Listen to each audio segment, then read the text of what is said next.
We are learning more tonight about the man killed in a scuba diving accident in Saanich Inlet Saturday. 47-year-old Richard Boileau was out for a recreational scuba dive when something went terribly wrong. One minute he was below the water with friends, and the next he was unconscious, bleeding and foaming from the mouth. Soon after, the husband, father and leader aboard HMCS Victoria was dead. CTV's Joe Perkins has that story. A peaceful afternoon in Brentwood Bay, a stark contrast to the scene 48 hours earlier. 2 or 3 police cars, ambulance, there was a crowd on the dock over here, and I could see somebody giving CPR. The man in need of medical attention was 47-year-old Richard Boileau, a member of CFB Esquimalt and the coxswain of HMCS Victoria.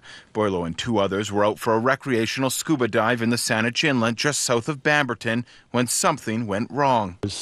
I guess about 1.5 kilometers south of what you see over there. RCMP were called, but when police arrived, Boileau was already unconscious. The cause of the death is still unclear, but the BC Coroners Service says it's not ruling out the possibility of an air embolism caused when a diver resurfaces too quickly. If that is the case, it would explain why the diver was unconscious and struggling to breathe when he was transported here to Brentwood Bay before being taken to the Saanich Peninsula Hospital.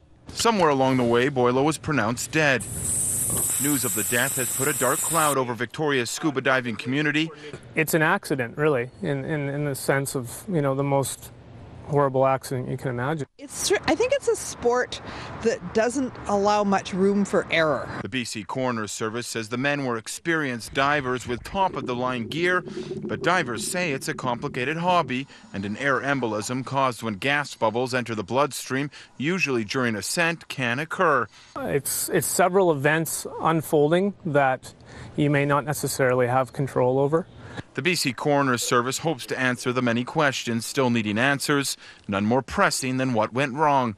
A spokesperson for CFB Esquimalt says Boileau was a strong leader who leaves behind a wife and 2 kids. More details are expected in the coming days. Joe Perkins, CTV News, Central Saanich.